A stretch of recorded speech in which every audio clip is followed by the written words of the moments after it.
Hello, hello, lovely listeners. All of you ghouls and goblins. And everything in between. Welcome to Across the Veil with Zelda. And Emma. Hello, hello, and welcome, everyone. Hi. We're talking about blood this week. Hell yeah, we are. Blood talk. Lots of blood. Lots of blood. It's because we've seen Squid Games recently, and there's a lot of blood in that. There's so much blood. It's so much trauma. We just watched the marble game together.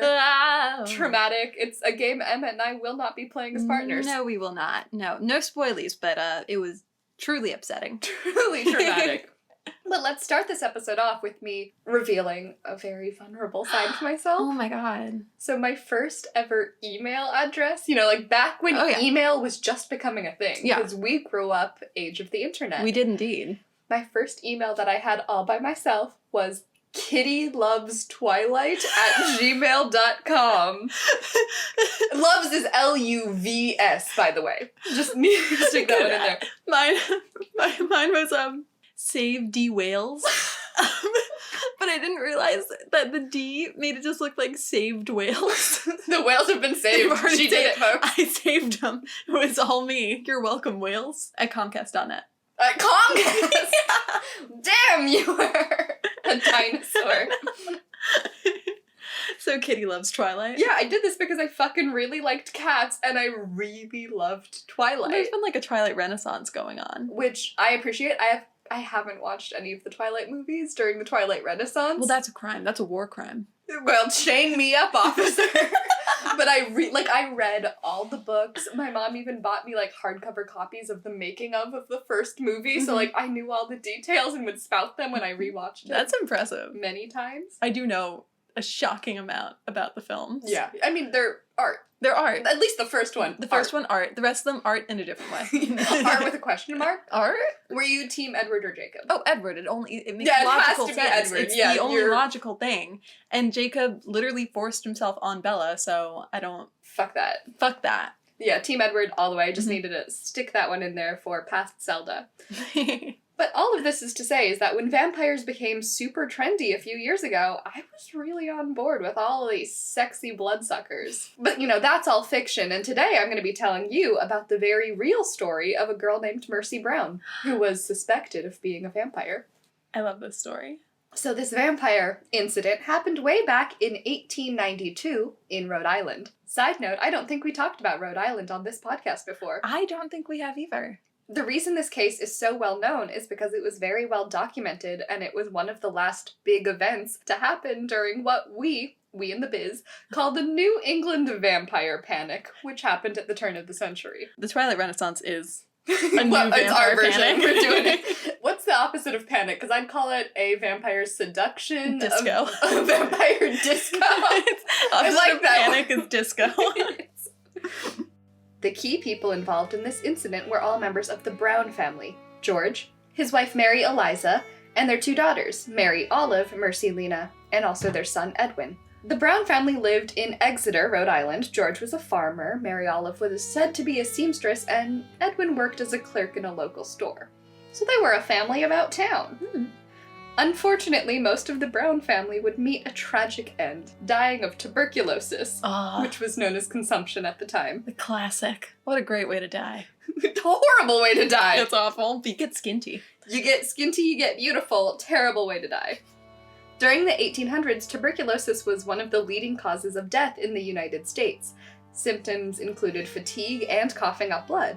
There wouldn't be a cure for tuberculosis until 1943, when Selman Waxman discovered a compound that would keep the disease at bay.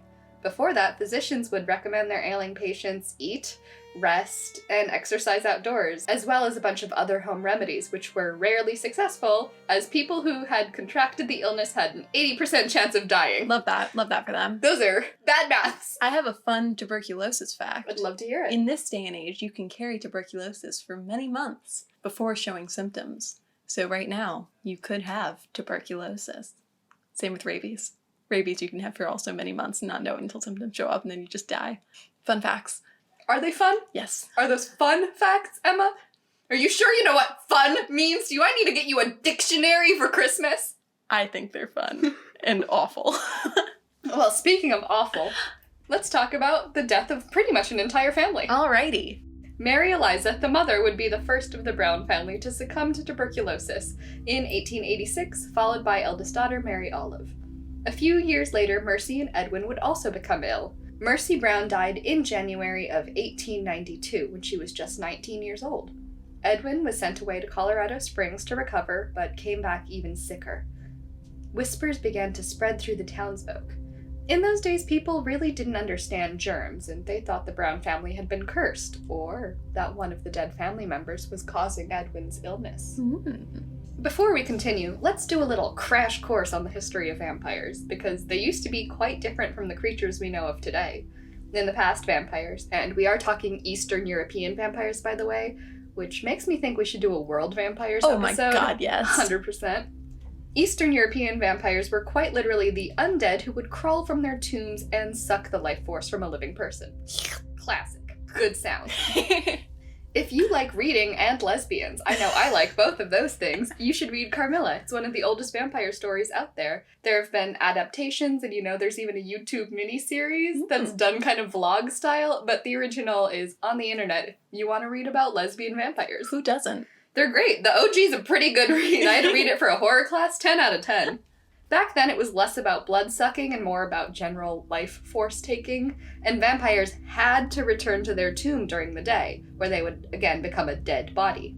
Historically, there are a bunch of fun ways to stop vampires from rising and sucking the life force from people. New England had a bunch of immigrants from Europe, so these myths and superstitions probably came from there. There are many folkloric beliefs on ways to protect oneself from vampires. The most common seem to be a prophylactic, which basically means preventing the recently deceased from becoming vampires in the first place. Mostly these measures happened during the first burial, but it wasn't uncommon for bodies to be exhumed if bad shit was going around downtown. Exhumed bodies are examined for evidence of suspicious activity linked to vampirism. Ruh-roh. So, knowledge of decomposition wasn't super great, and so many normal signs of decay were taken as evidence of vampirism. An example would be burial conditions. So if the body was buried in the summer, it may decompose faster than one buried in the winter. Or airtight coffins may also delay putrefaction. We now know that intestinal decomposition bloats the body, which can also force remaining blood into certain places like fingers, toes, and even your mouth and lips, making a corpse look like it had recently drank blood. Because, that's where the body's blood is going. We know this now, but back then it's like, was that close second? I'd be a little freaked out if I found a corpse that had blood in its mouth. I would be mildly unnerved. No, it would definitely be horrifying. Yeah. But we know now why. We know now. But back then they were like, oh my shit, god, fuck. Mm-hmm.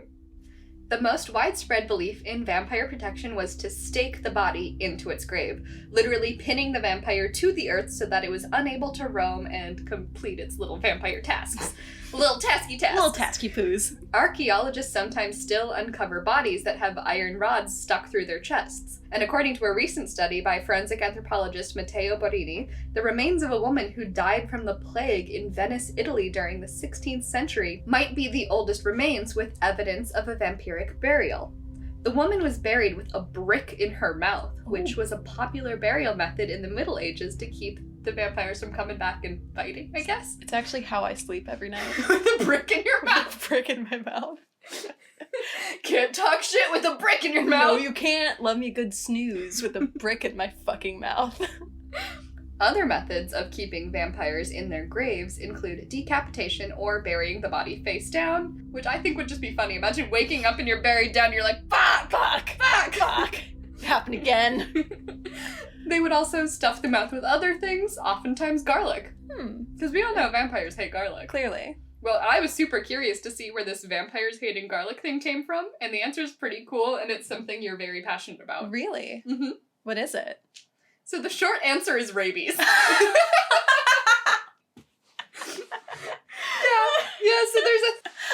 So there's a theory that the strong odor of garlic is really abhorrent to creatures with rabies, as part of the disease involves a hypersensitivity to olfactory stimulation. Spanish neurologist Dr. Juan Gomez Alonso found correlations between devastating rabies outbreaks of dogs and wolves in the Balkad area during 1721 and 1728, and the vampire epidemics that happened shortly after.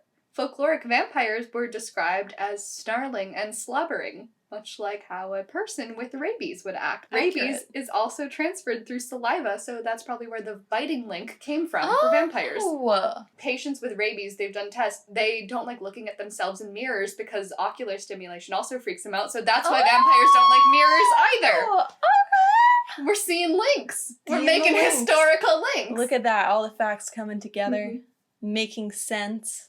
Okay, so now that we're all vampire historians, let's get back to Mercy Brown. Pop on back. It was a cold morning on March 17th, 1892. Assorted townsfolk and Dr. Harold Metcalf had gathered at the Chestnut Hill Cemetery. They were not there to mourn. They were there to dig up the bodies of Mary Elizabeth, Mary Olive, and Mercy.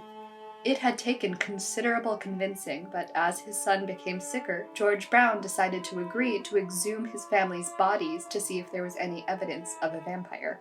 The Marys were dug up first. Their bodies had decomposed, and all that was left was bones. Then it was time to retrieve Mercy. Accounts differ as to whether she had been buried or if she was kept in a crypt until the ground was less frozen and a grave could be dug. But the sight of her body as the lid was lifted off her coffin terrified the townsfolk. Mercy was lying on her side, face flushed, and it appeared that her hair and fingernails had continued growing. When a gravedigger prodded the body with his shovel, it was discovered that blood was still in her heart and veins. Despite protests from the doctor, the villagers of Exeter proclaimed there was a vampire in their midst. They built a pyre and carved out Mercy's heart and lungs and turned them to ash in the flames. Then, according to superstition at the time, they mixed these ashes into a tonic which they gave to Edwin to drink, thinking that the defeat of the vampire would help him become well again. Unfortunately for everyone involved, Edwin passed away 2 months later. I'm sorry, let me redo that one. We're going to hell for laughing. Sorry.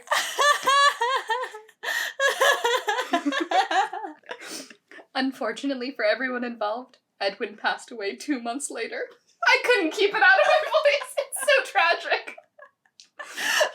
Rip in peace, King. Oh my god. What did they think would happen? They served him his sister's ashes. He died 2 months later from fucking tuberculosis. Tuberculosis, which is not caused by vampires. Mm-hmm.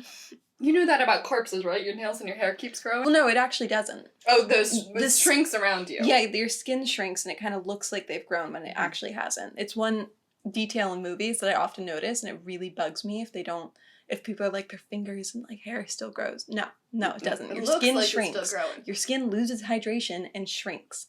Science. Which, sorry, Rhode Island, you didn't know. You didn't know. 1800s. So even the town doctor at the time had his suspicions about the state of Mercy's body. I'm sorry, I just can't stop thinking, look at the state of her body. Look at the state of her body! Is it me on the lifestyle, sweetheart? Even the town doctor at the time had his suspicions about the state of Mercy's body. She had died during one of the coldest months of the year, and it had only been 2 months since her passing. So you and I know a lot about decomposition. So we know that the hair and the nails, skin shrinks, that's why that was happening. And the cold climate probably kept her very well preserved. For sure. But like fuck medicine and logic. Oh right? yeah. Don't need it. That's a vampire. That's a vampire. That bitch a vampire. I don't need any other proof. She's a vampire. Let's burn her and eat her ashes. It's the only logical conclusion. That's the next step. It's so logical. There was even a doctor present who was like, guys, come on, guys, not again. The villagers are like, vamp. We're gonna save Edwin. Edwin fucking kicks it. He probably died the more he thought about drinking his dead sister's soup. Yeah, I Gross. don't think I'd, go on after that. It's just gross. It's just gross. It sits with you. I doubt it digests well. I feel like he was very ill. Remember the cinnamon challenge? Choking on your dead sister's ashes. It's my new favorite pop punk song. You sneeze out the ashes. Oh, gross. Just snort lines like cocaine. That's what he should have done. Just snorted his sister. Oh, fuck. I'm cured. Oh, God, I feel so invigorated. Need another hit. Give me another hit, bro. Stories of the vanquished vampire Mercy Brown traveled far and wide, and for a time Rhode Island was known as the vampire capital of America. Bram Stoker, who famously wrote, Dracula, And Yeah, I've heard of it. Yeah, he wrote it in 1897, and when he died, clippings from the newspaper of Mercy Brown's case were found in his belongings. Hey, Mercy, little influencer. Yeah, scholars believe that he based the character of Lucy off of her. Oh, very cool. Which just, shows how big a fucking deal digging up this girl was. Mercy is not the only vampire from Rhode Island. I mean, there's probably a lot more, but his famous historical ones I found in my research. This one is so good. It's a little snippet of this wonderful lady, who I think we would have been very good friends with. In the Rhode Island Historical Cemetery number 2, there is a gravestone of another alleged vampire, Nellie L. Vaughn, who died in 1889. Her grave is supposedly cursed, as no plants or lichen ever grow around it. Nellie must have been a pretty bad bitch, because the inscription along the bottom of her tombstone reads, "I am waiting and watching for you." I know it's a little macabre. What would you put on your tombstone? Because that hits different. That's what I want. I am waiting. And they were like, oh, this bitch a vampire. And she's like, oh, you think I'm a vampire? Mm-hmm. On my gravestone, bitch. I am waiting and I'm watching. I just want it to say, look behind you. Ooh, that's a very good one. Right? And by the time we die, I think we could have holographic projections. Yeah, and you press a button and you show up. And it's it's like look behind you, and then I'm just like, bleh! I'm just I'm still dead. I'm still dead. Don't worry about it. I'm just fucking with you. All right, have fun morning. That's cute. I like that. Right? I think it's sweet. If I had a button on the top of my gravestone, you press it, and I'd like it to be like and 2 champagne glasses would pop out. One you pour for me, and the other you drink. I think that's lovely. Yeah. No plants would grow around. It just soaked with champagne. It's soaked with alcohol. But I think it's a fun little. I like it. Yeah, do a little champagne. Yeah, a little toasty toast. Mm-hmm. You could pick a different song. That was just the first one that came to my head. Whoever's in charge of my burial. Put it on shuffle. Yeah, I'll do a Spotify playlist. It's mostly going to be Kesha. It's just Kesha. But yeah, so I hope you enjoyed Tales of an Alleged Bloodsucker. I mean, there's no proof she wasn't. There isn't. You know what? I just gave you the facts of the case. She just gave you the facts, folks. Show me the car facts. Show me the vamp facts. Ooh. Yeah, I hope you had fun and learned a little bit more about vampires and how wackadoodle crazy people were back in the day before science was a thing. People were batshit. People still are, because they don't believe vaccines exist, but... Oh, yeah. As a final comment, with the whole being underground and cold thing, people were freezing meat. That's you knew that if you put meat into a freezer, that it would stay together, it wouldn't rot. They were putting stuff into their little icebox things that they made into the ground during the winter. So why wouldn't they just apply that logic to a human body? Because they didn't see humans as meat. Well, on that note, thank you so much for listening. But before we go, we have a promo from our friends over at Bloody Happy Hour.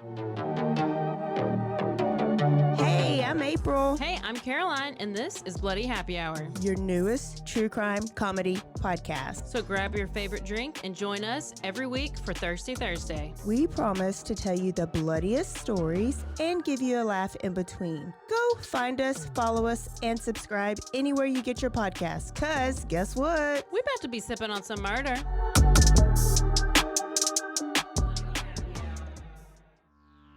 But for now, we're done. But we'll see you next time. Across